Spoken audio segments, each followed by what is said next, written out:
सभी को सादर जय जिनेंद्र। अभी कल दीपावली मतलब निर्वाणोत्सव हमारा पूरा हुआ, तो लोगों ने बहुत टाइम से अपने घरों की साफ़ सफाइयाँ की, तरह तरह के व्यंजन बनाए, तरह तरह के वस्त्र नए नए बनवाए, पहने। और बम पटाखों की तो मैं बात ही क्या करूं। और इस प्रकार मतलब सभी ने राग का ही तो पोषण किया ना दीपावली के दिन। जबकि निर्वाणोत्सव हमें क्या संदेश देता है कि जिस प्रकार महावीर भगवान ने समस्त राग को नष्ट करके और सिद्ध दशा प्राप्त की आज के दिन, उसका ही प्रयास, उसका ही शुभारंभ, उसका ही पुरुषार्थ हमें भी करना है। इसीलिए तो हमारे लिए आज से नया दिवस शुरू होता है।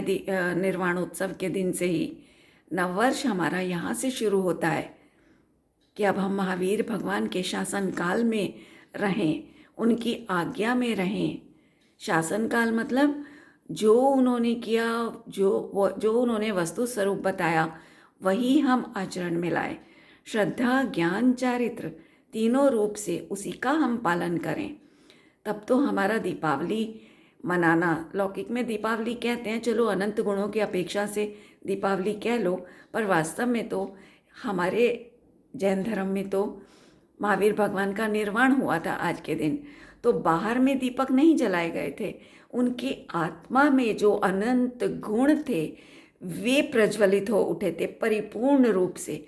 उसका नाम दीपावली कह लो व्यवहार से, वास्तव में निर्वाणोत्सव है। उनको निर्वाण हुआ।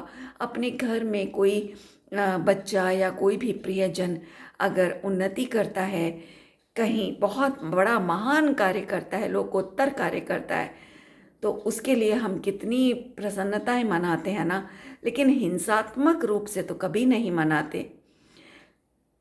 तो अगर हमें निर्वाणोत्सव मनाना है तो जो उन्होंने किया वही कार्य हमें भी करना चाहिए। और चलो लौकिक में भी देखा जाए, जो अन्य मतियों में, अन्य संप्रदायों में कहा जाता है कि रामचंद्र जी रावण पर विजय प्राप्त करके अयोध्या लौटे थे सीता सहित, उसको भी हम ले लेते हैं। तो उस हिसाब से भी अगर लगाएं तो रामचंद्र जी ने रावण पर विजय प्राप्त की थी, मतलब उनको रावण से कोई दुश्मनी तो नहीं थी। ऐसा तो नहीं कि उन्होंने उसका वध किया क्योंकि उन्हें उनसे कोई शत्रुता थी। उन्होंने, क्योंकि रावण ने गलत कार्य किया था, पर स्त्री का हरण किया था और रामचंद्र जी ने सीता से विवाह किया था, तो इस नाते उनका सीता की रक्षा करने का दायित्व बनता था। तो इसलिए उन्होंने रावण के अनाचार का प्रतिफल के रूप में उसका उन्हें वध करना पड़ा। वो इच्छुक नहीं थे। अगर रावण आसानी से लौटा देता सीता को तो हरगिज भी ये युद्ध ना होता। अगर उस रूप में भी हम देखें तो क्या हम उस रावण से वैर बांध नहीं रहे? निरंतर रावण रावण राम के आने की खुशी में भी अगर मनाया जा रहा है तो राम के आने की खुशी का भी क्या मतलब हुआ? वही निर्वाणोत्सव से जोड़ लो, यहाँ भी बिल्कुल कनेक्शन है कि राम ने जब अपने अंदर बसे हुए, राम मतलब आत्म राम ने जब अपने भीतर अनादिकाल के बसे हुए मिथ्यात्व, कषाय आदि पर विजय पाई, राग पर विजय पाई, उनको खत्म किया अपनी परिणति में से, तब वो लौट करके अयोध्या, मतलब ऐसा अपना चैतन्य ग्रह जहाँ पर युद्ध ही नहीं होता कभी, सिर्फ सुख शांति, सुख शांति आनंद, इसके सिवा कुछ है ही नहीं। कषायों का युद्ध नहीं है, कोई वैर नहीं है। तो ऐसी अयोध्या, चैतन्य महल रूपी अयोध्या में वे लौट करके आए। इस प्रकार अगर हम दीपावली भी मनाएं तो भी सार्थक है। वास्तव में यही अर्थ है राम के अयोध्या लौट कर आने का। वो तो अज्ञान में लोगों ने इस तरह की भ्रांतियां मना ली, क्योंकि उन्हें तो राग का संस्कार है ना अनादिकाल से, तो उन्हें तो राग में ही सुख लगता है। अब राग वो किस तरह से पूरा करें? अब बताओ, क्या उन जमानों में बम पटाखे होते थे? लेकिन बम पटाखे आज कहाँ से आए? किसने बताया किसी रामायण में भी नहीं लिखा कि राम के अयोध्या लौटने पर नगरवासियों ने बम पटाखे चलाए हों। फिर ये इतना हिंसात्मक रूप कहाँ से आया, किसके दिमाग की उपज है? तो मेरा कहना ये है कि अगर दीपावली पर घरों की सफाइयाँ हम महीनों पहले से शुरू कर देते हैं, राग रंग की पूर्ति के साधन जुटाते रहते हैं, लेकिन हमारा मन, जिसे एक मंदिर की उपमा दी गई है, जीवन भर कषायों के कचरे से मलिन हो रहा है, उसे साफ करने का संकल्प तक हम नहीं लेते। वो भव भवांतर से गंदा होता आ रहा है और भव भवांतर तक गंदा होता रहेगा। इसीलिए मुझे आज ये वीडियो बनाने का परिणाम हुआ कि दीपावली पर ये करना चाहिए, वो करना चाहिए, बम पटाखे नहीं चलाने चाहिए। ये सब बातें तो बहुत करते हैं, हर कोई जानता है, फिर भी राग के वशीभूत होकर के करते हैं सारे दुष्कर्म। बम पटाखे कितने कम लोग होंगे जो चलाते होंगे। अरे जिस पैसे को तुम अपना सर्वे सर्वा मानते हो, उस पैसे को ही आग तो लगा रहे हो ना एक तरह से। और जो सबको पता है कि बाहर में बम पटाखे चला करके कितना पॉल्यूशन होता है और उसमें सांस लेना कितना कठिन होता है, फिर भी राग पर काबू नहीं पा रहे हैं और राग के वशीभूत होकर के फिर से अपने ही लिए हवा में जहर घोल रहे हैं। तो एनीवे, मेरा कहना मन की स्वच्छता को लेकर के है कि मन की स्वच्छता का अभियान हमें शुरू करना है। वो किस प्रकार करें? देखिए, अनादिकाल से हम सब अपनी आत्मा को अर्थात मन को राग, द्वेष, मोह, क्रोध, मान, माया, लोभ, ईर्ष्या आदि कषायों से मैला करते आ रहे हैं। इसी मलिनता के कारण हम संसार सागर में डूबे हुए हैं। सही भी तो है, पत्थरों से अपने आप को बांधकर भला कौन सागर पार कर सकता है? इस मलिनता को दूर करने के लिए पहला साधन है क्षमा। 2 अक्षरों के छोटे से शब्द में शांति का अथाह सागर समाया हुआ है। आवश्यकता है केवल इसे रोकने वाले कषायों के किनारों को तोड़ने की। समझ रहे हो बंधुओं? कषायों के किनारों को तोड़ने की आवश्यकता है। इसका संकल्प हमें आज के दिन शुभ निर्वाणोत्सव के दिन ले लेना चाहिए और उसका शुभारंभ अभी से कर देना चाहिए, तभी हमारा नववर्ष शुरू होगा। क्षमा को प्रत्येक संप्रदाय में सबसे ऊपर माना ही जाता है, आप सभी जानते हैं, और जैन धर्म का तो ये प्राण ही है क्षमा। क्षमा की सहचरी क्या है? अहिंसा। और अब आप बताओ, अहिंसा के बिना क्षमा का प्रारंभ भी नहीं हो सकता, या ऐसा भी कह सकते हो कि क्षमा के बिना अहिंसा का आरंभ नहीं हो सकता। और फिर भी हम अहिंसा क्षमा की सहचरी है, जैन धर्म का प्राण है। जैन धर्म क्या, धर्म मात्र का, प्राणी मात्र का प्राण है क्षमा। हर कोई क्षमा चाहता है, हर किसी से क्षमा चाहता है, हर कोई डरा हुआ है किसी ना किसी कारण से। तो इसलिए हर कोई एक दूसरे की ओर देखता है कि ये हमसे क्रोध ना कर बैठे, हमारे प्रति क्षमा रखे। और ऐसी क्षमा की जो वैरी है, प्रतिबंधी है, ऐसी हिंसा, उसको हम पाल रहे हैं आज के महान पर्व के दिवस पर। इतनी हिंसा से इस पर्व को मनाया जा रहा है। बंधुओं, याद रखो, इन दोनों का अहिंसा और क्षमा का संबंध जो है ना, तन और सांस की तरह से अभिन्न है। जिस प्रकार सांस के बिना शरीर और शरीर के बिना सांस की कल्पना भी असंभव है ना, उसी प्रकार क्षमा बिना अहिंसा और अहिंसा बिना क्षमा भी आकाश में फूल खिलाने की भांति निष्फल हैं। अब ये जो जगत के छोटे नन्हे नन्हे जीव हैं, विकलत्रय बेचारे, 1 इंद्रिय, 2 इंद्रिय, 3 इंद्रिय, 4 इंद्रिय और कहीं कहीं पंचेंद्रिय भी चपेट में आते हैं। इतनी हिंसा करते हैं कि आकाश में उड़ने वाले पक्षी और वनों में विचरण करने वाले पक्षी, क्या वो इनसे आहत नहीं होते होंगे? कितनों के प्राण चले जाते होंगे? कभी सोचा है इस विषय में? और फिर हम कहते हैं कि हम महावीर के वंशज हैं, उनके शासन में हम रहते हैं। कभी सोचा कि हम कर क्या रहे हैं? अरे जैन धर्म में तो क्षमावणी पर्व भी साल में 3 बार आता है। क्यों ना आए? जब साल भर के कचरे की सफाई में 3-4 दिन लग जाते हैं, तो भव के कचरे की सफाई के लिए साल में 3 अवसर आए तो कौन सी बड़ी बात है? कम है उल्टा। यूँ तो देखो कषायों का कचरा हर पल साफ करना योग्य है, परंतु हम ऐसा नहीं कर पाते। इसीलिए वर्ष में 3 बार तो अवश्य ही प्रयास होना चाहिए। इसके लिए ही पल पल का निरीक्षण आवश्यक है। मैंने बंधुओं इन 3 अवसरों में एक अवसर अपनी तरफ से और जोड़ दिया है, और वो है दीपावली, निर्वाणोत्सव। अपने मन को सरलता, निर्माणता, निर्लोभता आदि गुणमय दीपों से जगमगाने का ये विशेष अवसर है। इनके प्रादुर्भाव से, इनके मतलब ये सरलता, निर्माणता आदि, क्षमा, सत्य, संयम आदि जो हमारे गुण हैं, अंतरंग गुण हैं, इनके प्रादुर्भाव से हमारा मन क्रोधादि कषायों की दुर्गंध से मुक्त हो जाएगा। और ऐसा होना ही अहिंसा की उत्पत्ति है। जब तक हमारा मन कषायों की अग्नि से दग्ध रहेगा ना, हम निरंतर अपनी हिंसा के कारण अपराधी बने रहेंगे। दूसरे की हिंसा से तो फिर भी काफ़ी जगत परिचित है और सावधानी भी रखता है, लेकिन यहाँ मेरा पॉइंट है कि हमारी अपनी जो हम हर पल हिंसा कर रहे हैं उसकी तरफ किसी का ध्यान ही नहीं जाता। क्योंकि देखो, दूसरों को भी शारीरिक रूप से जो हिंसा करते हैं ना, वो भी बहुत कम लोग होते हैं। मानसिक रूप से हिंसा करने वाले, दूसरों की बात कर रही हूँ, दूसरों की भी मानसिक रूप से, अपने वचन से, अपने कार्यों से हिंसा करने वाले लोग अधिक हैं दुनिया में। वाणी से प्रायः हम मानसिक पीड़ा पहुंचाकर हिंसा करते रहते हैं। इसे जैन धर्म में भाव हिंसा कहा गया है। और खेद तो इस बात का है साथियों कि हमें एहसास तक नहीं होता कि मानसिक रूप से किसी को पीड़ित करना भी हिंसा है। हमें ये लगता ही नहीं कि हमने कुछ कठोर वचन कह दिए तो किसी के दिल को दुखी कर दिया होगा। बस कह करके मस्त हो जाते हैं अपनी कषायों में, अपने राग रंग की पूर्ति में।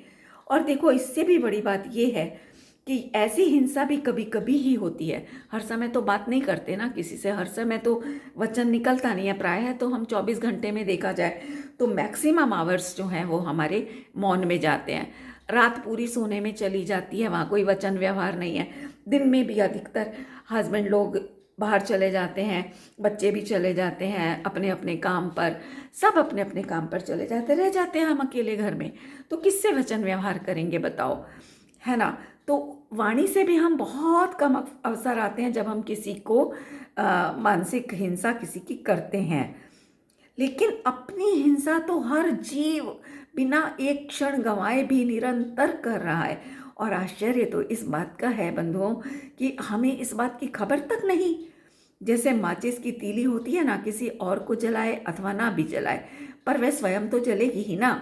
उसी प्रकार हम सभी कषायों की अग्नि में निरंतर अपने को जला रहे हैं। किसी पुरानी कष्टदायी बात के स्मरण मात्र से हम बरसों बाद भी सुलगने लगते हैं। कभी उस घटना से संबंधित व्यक्ति, वस्तु या स्थान के सामने आ जाने पर अथवा उसका नाम सुनकर भी हम अपने भीतर वैसी ही कषायों का वेदन कर लेते हैं जैसी घटना विशेष के समय में किया था। आजमा लेना, कभी देख लेना अपने भीतर झांक कर आप लोग, ये बात सच है कि नहीं है। और मजे की बात तो यह है कि इस समय ना तो वो घटना हमारे सामने प्रत्यक्ष है, ना ही वो व्यक्ति सामने है, वस्तु और स्थान भी सामने नहीं है। फिर भी अपने आज के उन अनमोल पलों में जिन्हें हम प्रसन्नता में बिता सकते थे, कषायों का विष घोल देते हैं पुरानी यादें ताज़ा कर करके, और ऐसा अनुभव करते हैं जैसे वो सब हमारे साथ अब भी हो रहा है। इस प्रकार अपने वर्तमान को दुखी बना देते हैं। और भी मजे की बात बताऊं कि जब हम यादों में गड़े मुर्दे उखाड़ कर दुखी हो रहे होते हैं ना, तब भी हमारी कषाय से संबंधित व्यक्ति जो है वो आनंदित हो रहा होता है। उसे पता ही नहीं होता कि बरसों पुरानी घटना की याद से कोई आज भी दुखी हो रहा होगा। बरसों पुरानी कही हुई किसी कड़वी बात से या उसके किसी कड़वे व्यवहार से, कठोर व्यवहार से कोई याद करके आज भी दुखी हो रहा होगा। पर वो तो अपने वर्तमान में आनंद भोग रहा है, और हम हैं पागल, इतने पागल कि स्मृति मात्र से दुखी हुए चले जा रहे हैं।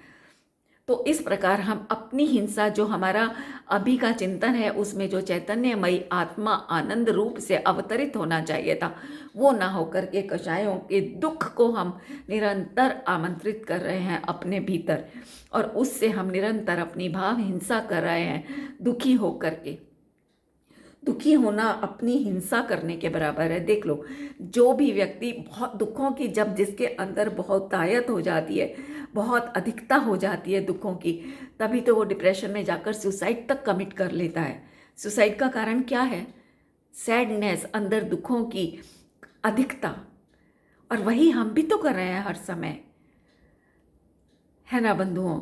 तो ये मुझे कहना था कि इस प्रकार जो हम अपने को दुखी कर रहे हैं, उन कषायों से, उस मलिनता से अपने मन की सफाई की ओर ध्यान दें। ये संदेश हमें देने आता है हर वर्ष ये निर्वाणोत्सव का महान पर्व।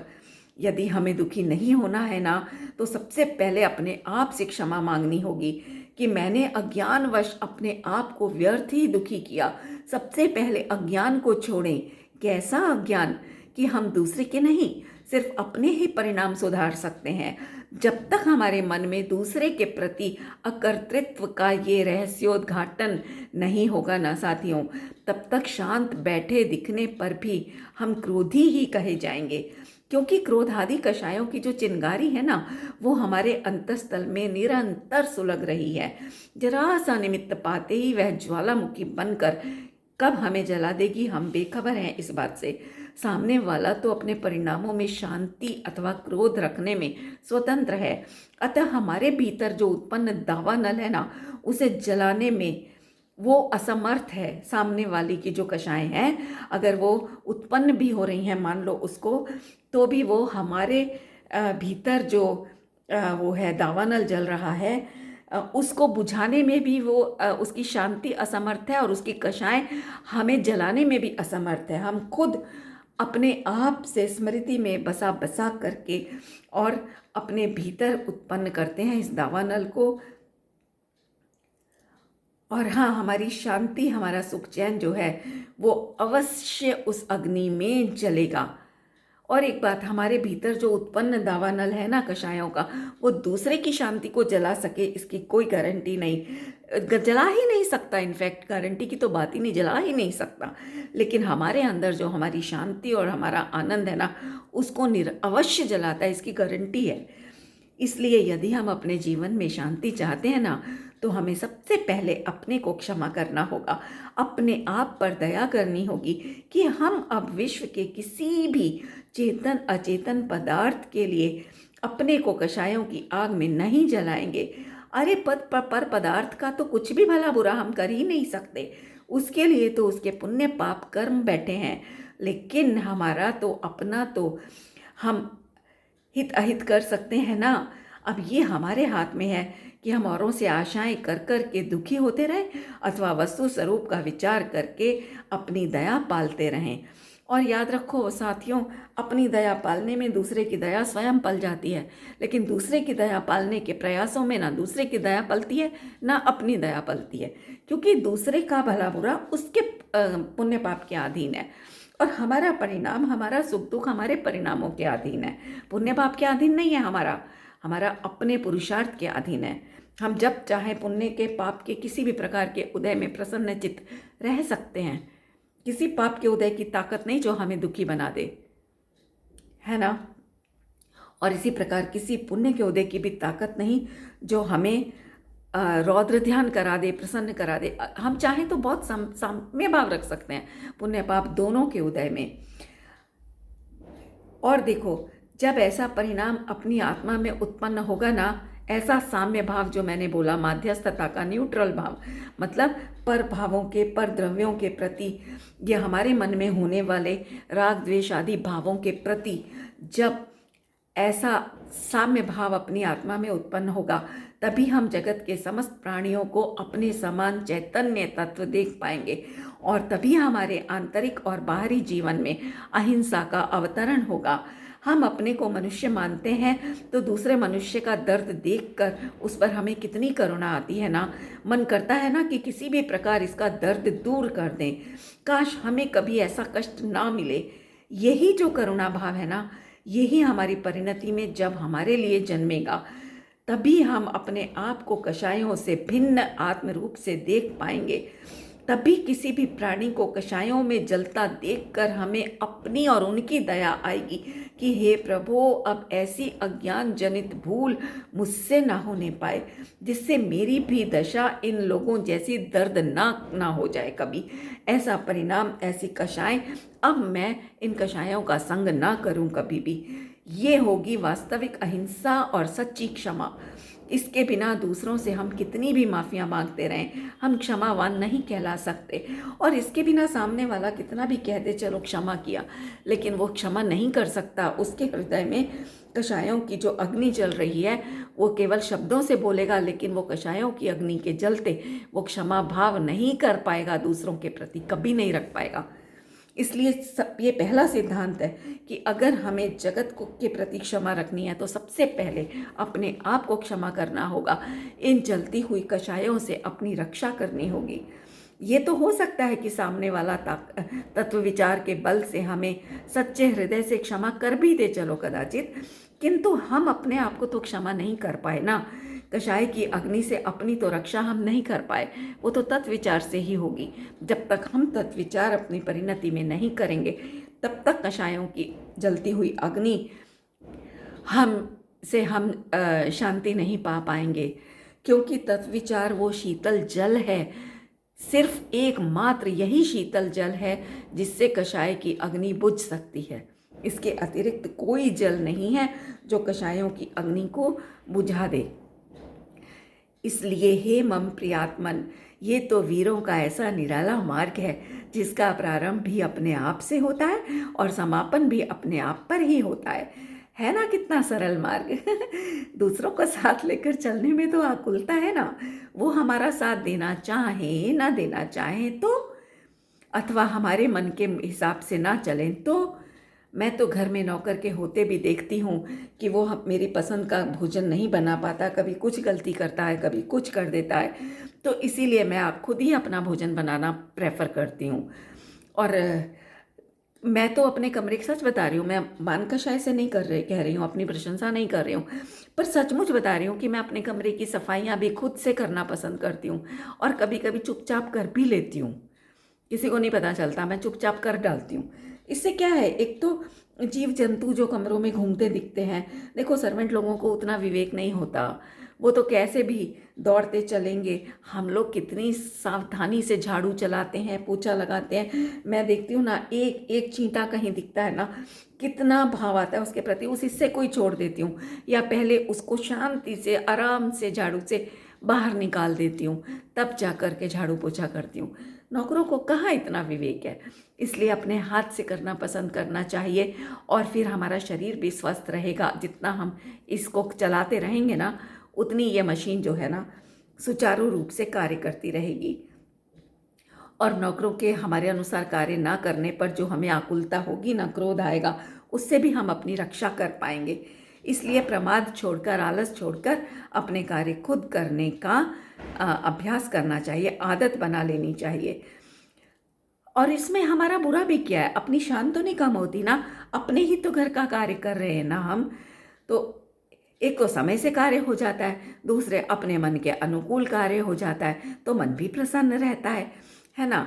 और वैसे भी देखो बंधुओं, एक बात और बोलूँगी कि अगर हमारा कार्य कोई और करता है तो उससे तो हमारा रोग पता चलता है कि हम रोगी हैं, तभी तो हम अपना कार्य करने में समर्थ नहीं है। और अगर यदि हम स्वस्थ मानते हैं अपने आप को, तो अपना कार्य खुद करना चाहिए। और शांत रहना भी हमारा कार्य है। यदि हम शांति चाहते हैं तो पुरुषार्थ भी हमें ही करना होगा।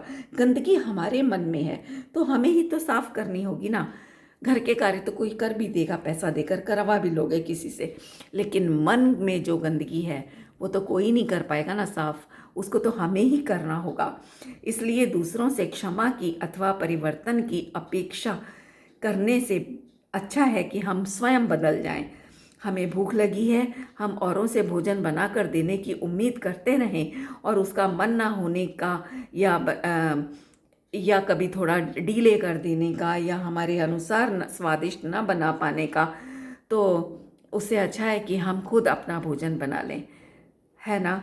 दूसरों की उम्मीद करते रहने से क्या होगा बताओ, भूखे ही तो मर जाएंगे ना, हम भूख से ही तो तड़पते रहेंगे। तो वो भोजन ना मिल पाने की अवस्था में जो आकुलता होगी वो किसे होगी, उसकी तकलीफ हमें ही होगी ना। उससे तो अच्छा है कि हम खुद उठ करके बना लें, नहीं ज़्यादा तामझाम होता है तो उठ करके सीधा उठाएं, एक खिचड़ी बनाएं खा लें, या एक हल्की सी कोई दाल लें, उसमें खूब सारी सब्जियां डालें, सबको मिला करके कुकर में सीटी लगा लें और उसी को खाएं, एंजॉय करें। देखो कितना बढ़िया भोजन हो जाता है, एक ही के अंदर प्रोटीन हो गया, फाइबर हो गया। और भी चाहो अगर आपको आटा भी खाना है तो थोड़ा सा आटा गूंदो, उसको पतला पतला बेल कर सेकने के बजाय उसकी छोटी छोटी सी बर्फ़ी की तरह से टुकड़े कटिंग करो और उसको भी दाल में डाल करके उबाल लो, वो दाल ढोकली स्टाइल से। तो ऑल इन वन एक खाना हो जाएगा आपका एक ही बर्तन में। मेहनत भी कम, काम भी कम, और पेट भरपूर पूरा और स्वाद पूरा। तो ऐसे काम करने की आदत बनानी चाहिए। तो हे मेरे प्रिय आत्मन, मैं अपने आप को बहुत संबोधन देती हूँ, इसीलिए मैं बार बार मेरे प्रिय आत्मन, मम प्रिय आत्मन का इस प्रयोग करती हूँ।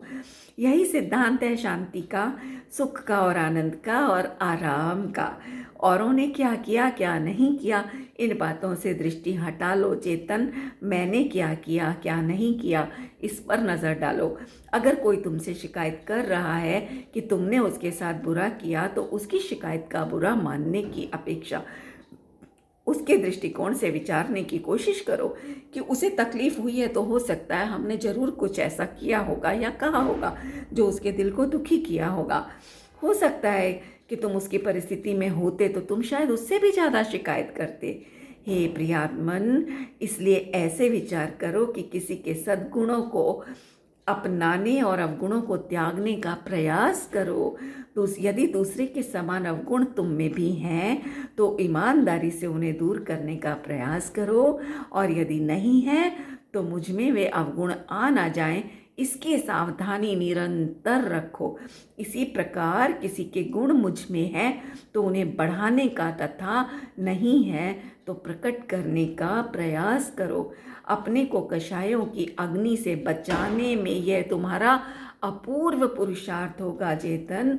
तो आओ मम प्रियात्मन, अभी से हम अपने मन मंदिर में स्वच्छता अभियान का शुभारंभ करते हैं और पल पल में अपने भीतर होने वाले परिणामों का निरीक्षण करने के लिए दृढ़ संकल्प लेते हैं। यहाँ एक बात मैं और कहना चाहूँगी साथियों आप सबसे, कि जब किसी अन्य के साथ हमारे व्यवहार का अवसर होता है ना, तब हमें उसकी भी परिस्थिति एवं मन स्थिति को ध्यान में रखते हुए बोलना अथवा कुछ करना चाहिए, ताकि हमारी किसी मानसिक वचन की या किसी शरीर की क्रिया से उसे पीड़ा ना पहुँचे। माना कि ये स्वाधीनता का मार्ग है, लेकिन स्वच्छंदता का तो नहीं है ना। स्वाधीनता और स्वच्छंदता में बहुत बड़ा अंतर है। स्वच्छंदता में हमें किसी की परवाह ही नहीं होती, मतलब परवाह नहीं होती, मतलब कि उसे हमारे किसी भी व्यवहार का कुछ भी बुरा लग रहा है, उस पर कुछ भी बुरा प्रभाव पड़ रहा है, हमें इसकी बिल्कुल चिंता नहीं होती है। ये होती है स्वच्छंदता। हमें तो सिर्फ अपनी मौज मस्ती चाहिए, कुछ भी गलत सलत कहकर हम कह देते हैं हमने तो मजाक किया था। तो ये होता है स्वच्छंदता का कार्य। और किसी को क्या पीड़ा होती है, किसी का क्या अहित हो रहा है, इससे बेखबर हम रहते हैं, बस अपना कार्य पूरा होना चाहिए। इसका नाम है स्वच्छंदता। और इसके विपरीत हमारे किसी कार्य या वचन से किसी अन्य को कोई हानि ना होने पाए, ये विवेक रखना स्वाधीनता में आता है। बल्कि मैं तो ये कहूँगी कि ये विवेक ही स्वाधीनता का अभिन्न अंग है। इसके बिना स्वाधीनता अपंग है बंधुओं।